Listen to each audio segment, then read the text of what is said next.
Sosok yang kita akan kaji ini adalah sosok yang sangat mulia, baik di zaman jahiliyah ataupun setelah dia masuk Islam. Di zaman jahiliyah dia sangat dicintai manusia, sampai-sampai para wanita di zaman jahiliyah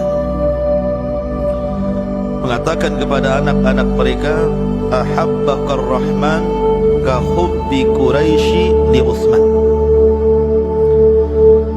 Semoga Allah subhanahu wa ta'ala memberikan kasih sayangnya kepada dirimu sebagaimana kecintaan Quraisy terhadap Utsman ibn Affan. Bahkan sangat sedikit sekali orang-orang yang diberikan kekayaan yang mampu mengeluarkan kekayaannya dan banyak bersedekah kepada manusia. Karena Allah subhanahu wa ta'ala berfirman, kalla innal insana la yatgha an ra'ahu istaghna. Apabila manusia diberikan kekayaan yang melimpah, biasanya dia melampaui batas. Tapi berbeda dengan Utsman ibn Affan radhiyallahu anhu. Ma'asyiral muslimin yang dimuliakan Allah subhanahu wa ta'ala, nasab beliau Utsman ibn Affan berjumpa dengan Nabi SAW pada kakeknya Abdul Manaf. Artinya bahwa ada kekerabatan antara Nabi SAW dan Utsman, walaupun secara usia beda 5 tahun lebih muda dibandingkan Nabi SAW. Kunyahnya di zaman jahiliyah adalah Abu Amrin. Akan tapi setelah dia menikah dengan Ruqayyah dan memiliki anak namanya Abdullah, maka kunyahnya menjadi Abu Abdillah. Ma'asyiral muslimin yang dimuliakan Allah Azza wa Jalla, ketika Ali radhiyallahu anhu menjadi khalifatul Islam di Kufah dan berceramah di hadapan manusia, maka Ali radhiyallahu anhu ditanya tentang sosok Utsman ibn Affan radhiyallahu anhu. Apa kata Ali radhiyallahu anhu? Dzakar rajul yud'a fi mala'il a'la bi dhi nurain. Tahukah kalian siapa Utsman? Utsman adalah seorang laki-laki yang dipanggil dari 7 lapis langit sana dengan sebutan 2 pemilik 2 cahaya. Ada yang mengatakan kenapa disebut pemilik 2 cahaya? Karena Utsman ini sangat mencintai Al-Quran dan sangat mencintai Qiyamul Lail. Dan Al-Quran adalah cahaya, sebagaimana Qiyamul Lail, salat adalah cahaya. Karena Rasul mengatakan as-salatu nur, salat itu cahaya. Bahkan Utsman ibn Affan pernah menghatamkan Al-Quran dalam 1 rakaat witir. Dan tidak banyak para sahabat yang melakukan seperti Utsman. Belum lagi dia adalah sawaman qawaman, orangnya di siang hari senantiasa berpuasa dan di malam hari senantiasa qiyamul lail. Bahkan saat terbunuhnya juga dia sedang berpuasa.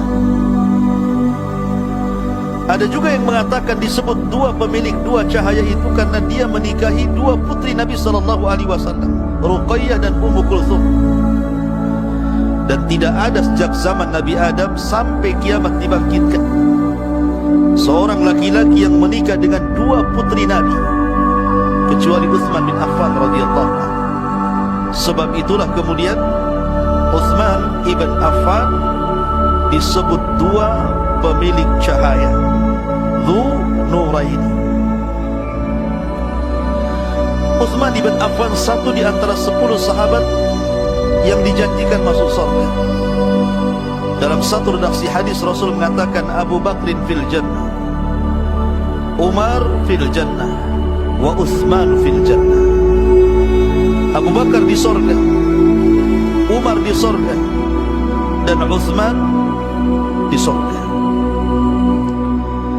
Bahkan Utsman adalah orang yang pertama kali hijrah ketika ada penekanan dalam Islam. Karena ketika Utsman ini masuk Islam, dia disiksa paman-pamannya.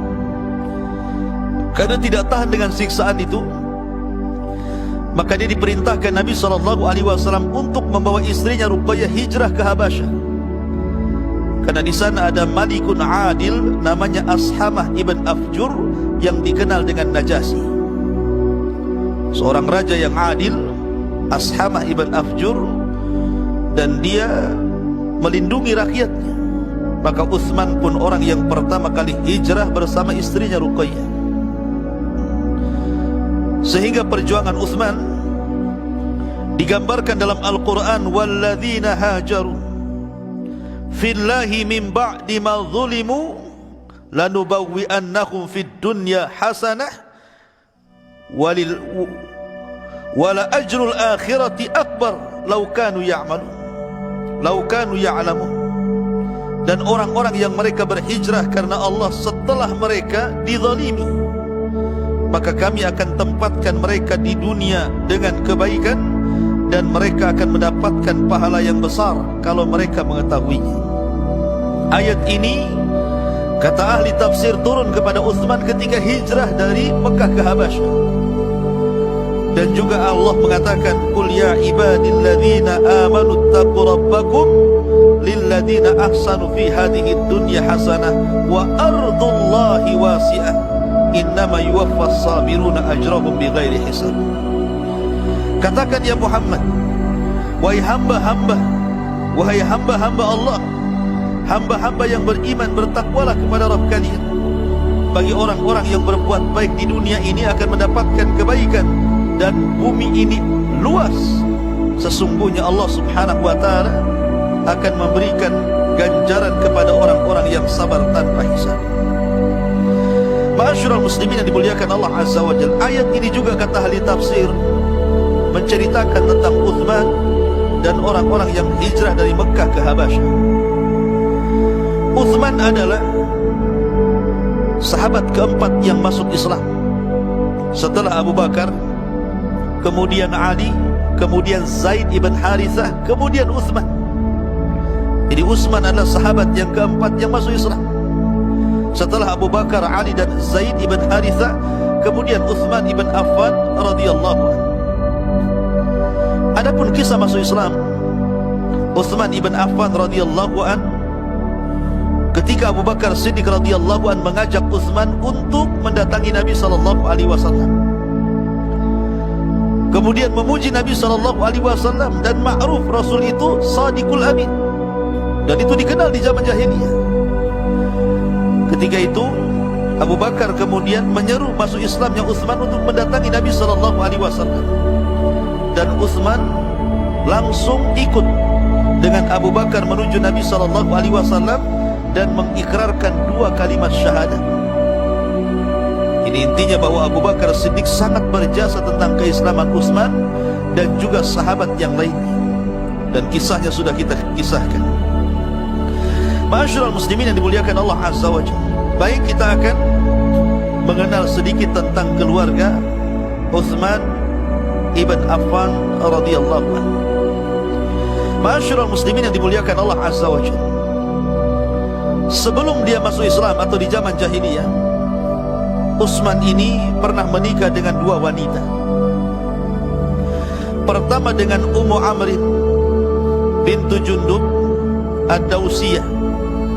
Itulah istri yang pertama beliau di zaman jahiliyah. Dan dari pernikahan dengan Ummu Amrin bintu Jundub Ad-Dausiyah ini lahirlah Amr, kemudian Khalid, kemudian Aban, kemudian Umar, kemudian Maryam. Banyak anak. Makanya kunyahnya di zaman jahiliyah disebut Abu Amrin, karena itu anak pertama dari Ummu Amrin bintu Jundub Ad-Dausiyah. Kemudian dia menikah lagi dengan Fatimah bintul Walid Al-Mahzumiyah Al-Qurasyiyah. Dari Fatimah ini juga lahir putra-putra Utsman dan putri-putri Utsman, di antaranya Al-Walid, kemudian Sa'id, kemudian Ummu Sa'id, kemudian Amru Akbar. kemudian setelah masuk Islam, maka Utsman ibn Affan radhiyallahu an menikah dengan Ruqayyah. Dan itu setelah tidak lagi beristri dengan Ummu Amrin dan Fatimah. Adapun ketika pernikahan Utsman dengan Ruqayyah ini ada kisah cukup panjang. Karena kita tahu Ruqayyah ini sebelum menikah dengan Utsman menikah dengan salah satu putra daripada Abu Lahab, namanya Utbah ibn Abi Lahab. Dan juga Ummu Kulsum adiknya menikah dengan Utaibah ibn Abi Lahab. Jadi dua putri Nabi SAW menikah dengan dua putra Abu Lahab. Tetapi Allah takdirkan tidak digauli keduanya. Karena ketika selesai akad menikah, belum digauli, keduanya sudah safar ke Syam untuk berdagang, Utbah dan Utaibah ini. Sepulangnya dari safar dagang itulah, maka mereka tidak tahu bahawa Nabi SAW sudah diangkat menjadi Nabi dan Rasul, dan sudah ada permusuhan dengan Abu Lahab. Dan dialah manusia yang pertama kali memusuhi Nabi SAW. Maka untuk menyakiti hati Nabi SAW, ketika sampai saja Utbah dan Utaibah, kata Abu Lahab, ceraikan istri-istri kalian. Maka Utbah langsung menceraikan Ruqayyah, sebagaimana Utaibah juga menceraikan Ummu Kulsum. Maka Utsman ibn Affan yang dari dulu tertarik dengan Ruqayyah, senang dengan perceraian itu, dia datang kepada Nabi SAW kemudian meminang Ruqayyah. Subhanallah, tanpa disangka Nabi SAW kemudian menerima lamaran daripada Utsman. Maka terjadilah pernikahan yang sangat besar. Bagaimana tidak besar? Yang dinikahi putri Nabi SAW. Dan itulah percontohan suami istri terbaik di zaman itu. Sampai-sampai para penyair mengatakan, ahsanuz zaujaini ra'ahuman nasu Ruqayyah wa zawjuha Utsman. Sampai para penyair di zaman itu mengumandangkan syair, ahsanuz zaujaini ra'ahuman nasu Ruqayyah wa zawjuha Utsman. Sesungguhnya suami istri terbaik yang dilihat manusia kala itu adalah Ruqayyah dan suaminya Utsman. Luar biasa, menjadi percontohan di zaman itu. Ma'asyiral muslimin yang dimuliakan Allah Azza wa Jalla, maka dari pernikahan Ruqayyah dengan Utsman ini lahirlah Abdullah. Tetapi sayang, di usia 7 tahun Abdullah ini main-main dengan seekor ayam, kemudian dipatuk wajahnya sehingga luka wajahnya. Dengan sebab itulah akhirnya sakit, dan dengan sakit itulah menuju kematiannya. Di usia 7 tahun Abdullah meninggal dunia. Dan itu cucu Nabi SAW yang ketiga. Setelah cucu Nabi SAW yang pertama namanya Ali, tapi juga meninggal di waktu remaja. Kemudian cucu Rasul yang kedua namanya Umamah bintu Zainab, dan sempat besar kemudian menikah dengan Ali bin Abi Thalib setelah meninggal Fatimah. Kemudian Ali meninggal dunia, dinikahi Mughirah ibn Naufal ibn Abi Thalib, sampai akhirnya Umamah pun meninggal. Nah, cucu Rasul yang ketiga adalah Abdullah, putra daripada Ruqayyah. Tapi tidak lama, karena ada tragedi pematukan ayam tadi, maka Abdullah pun meninggal dunia. Lah, Ruqayyah adalah istri Utsman ibn Affan radhiyallahu an, meninggal sewaktu Nabi SAW perang Badar. Bahkan itu pula yang menyebabkan Utsman tidak hadir di perang Badar. Ketika dia sudah siap-siap ingin ikut terlibat perang Badar, kata Nabi SAW, sebaiknya kau jangan terlibat dalam perang ini, tapi rawatlah istrimu Ruqayyah, karena dia sedang sakit parah, dan engkau memiliki saham dalam peperangan itu walaupun kau tidak hadir dalam perang Badar. Ini pula yang menjadikan celaan orang-orang Khawarij ketika Utsman menjadi khalifah, di mana Utsman dicela karena tidak ikut perang Badar. Mereka tidak paham bahwa tidak ikut terlibatnya perang Badar itu karena Rasul yang memerintahkan untuk menjaga putrinya Ruqayyah yang ketika itu sedang sakit parah, dan pulang dari Badar kemudian meninggal dunia. Ma'asyiral muslimin yang dimuliakan Allah Azza wa Jalla. Kemudian istri yang keempat, Ummu Kulsum. Setelah meninggal Ruqayyah, maka Utsman pun bersedih dengan dua perkara. Pertama, ditinggal meninggal orang yang dicintainya, Ruqayyah bintu Rasulillah. Yang kedua, sudah tidak jadi lagi menantu Nabi SAW. Dua kesedihan yang tergabung sehingga Utsman selalu menyendiri dan menangis. Maka Nabi SAW kemudian menghibur Utsman dengan menawarkan Ummu Kulthum. Maka menikahlah Utsman dengan Ummu Kulthum. Ma'asyiral muslimin yang dimuliakan Allah Azza wa Jalla. Tetapi dari pernikahan ini tidak dikaruniai anak sampai Ummu Kulthum meninggal dunia. Maka setelah Ummu Kulthum meninggal dunia, maka Utsman menikah dengan perempuan yang kelima, namanya Fakhitatu bintu Ghazwan. Fakhitatu bintu Ghazwan Ibn Jabir Al-Maziniyah. Setelah meninggalnya Ummu Kulthum sekali lagi dan memiliki anak, kemudian diberi nama Abdullah Ibn Utsman Al-Asghar. Tapi sayang, dia pun meninggal di waktu kecil. Kemudian meninggal Fatihah ini, Utsman kemudian menikah lagi dengan wanita yang keenam, Ummul Banin bintu Uyainah. Ummul Banin bintu Uyainah. Dan dari pernikahannya lahirlah Abdul Malik Ibn Utsman. Tapi sayang, meninggal juga di waktu kecil. Kemudian setelah itu menikah lagi dengan wanita yang ketujuh, namanya Ramlah bintu Syaibah Ibn Rabi'ah. Dari pernikahan dengan Ramlah bintu Syaibah ini lahirlah Aisyah, kemudian Ummu Aban, kemudian Ummu Amrin bintu Utsman. Kemudian wanita yang terakhir yang dinikahi Utsman adalah Nailatu bintu Al-Farafisah bintu Ahwas. Maka dari pernikahan dengan Nailah juga lahirlah putrinya namanya Maryam. Maryam bintu Utsman radhiyallahu anhu. Adapun Utsman ibn Affan radhiyallahu anhu juga memiliki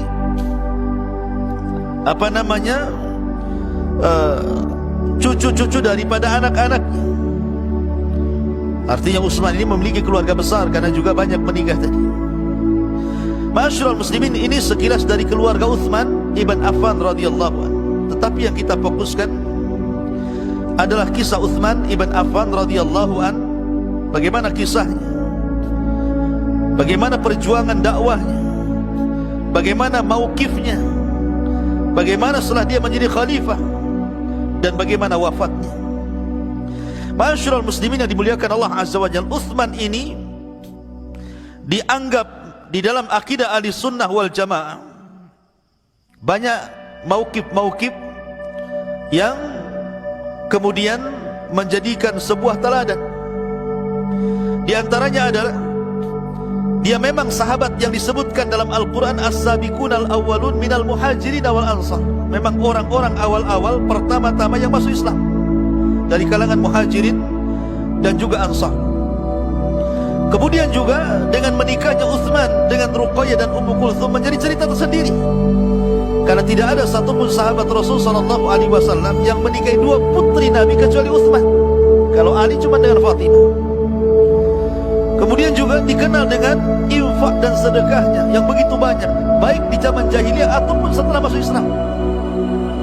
Dan dicintai oleh orang-orang jahiliyah baik sebelum Islam ataupun setelah masuk Islam. Makanya kalau kita teringat dengan kisah perjanjian Hudaybiyah, bai'ah yang pertama, bai'atul Ridwan,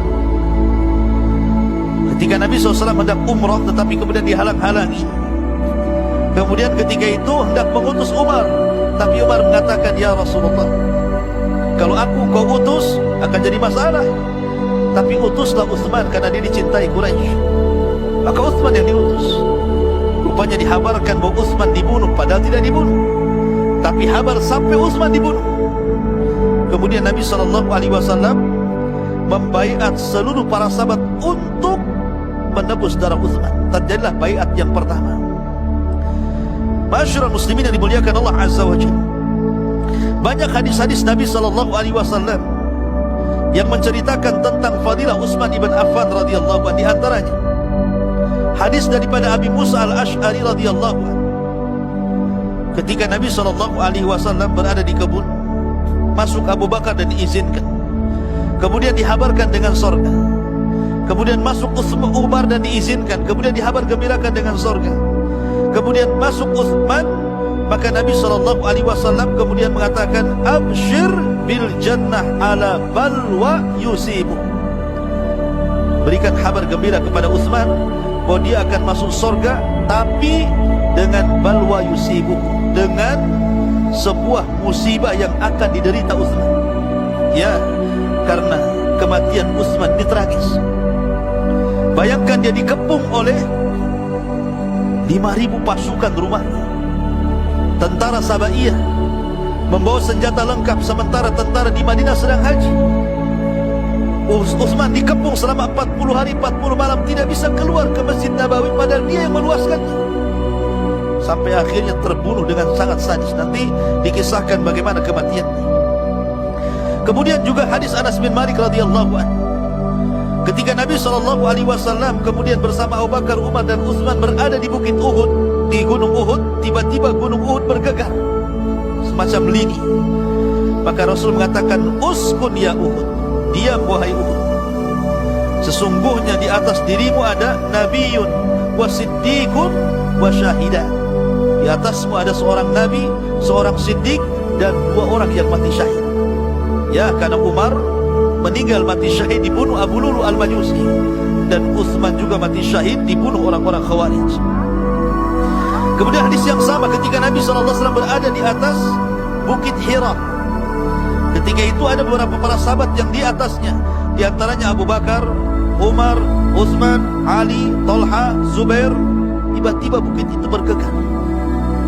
Maka Nabi mengatakan, ihda ya Jabalil Hira, diamlah wahai kau Bukit Hira. Fama alaika illa nabiyyun wa siddiqun wa syahid. Karena di atasmu ada seorang nabi, ada seorang siddiq, dan orang-orang yang akan mati syahid. Ya, betul, karena Utsman mati syahid, Umar mati syahid, Ali mati syahid, Talha mati syahid, Zubair juga mati syahid. Apa yang dikatakan Nabi SAW menjadi sebuah kenyataan. Kemudian juga ketika Nabi SAW dikisahkan sedang duduk, betisnya tersingkap. Abu Bakar masuk, betis itu tidak ditutupnya oleh Rasulullah. Umar masuk, betis itu tidak ditutupnya oleh Rasulullah. Ketika Utsman masuk, tiba-tiba betis Rasul ditutupnya. Aisyah bertanya, ketika Abu Bakar dan Umar masuk, betismu dibiarkan tersingkap. Ketika Utsman masuk, betismu ditutup. Ada apa wahai Rasulullah?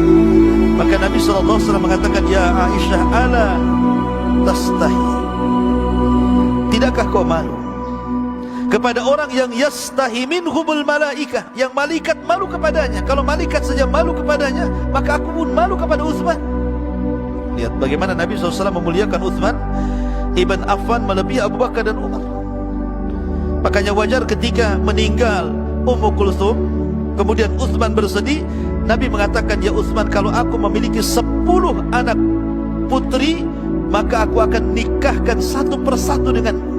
Saking cintanya Nabi SAW kepada Utsman ibn Affan radhiyallahu anhu.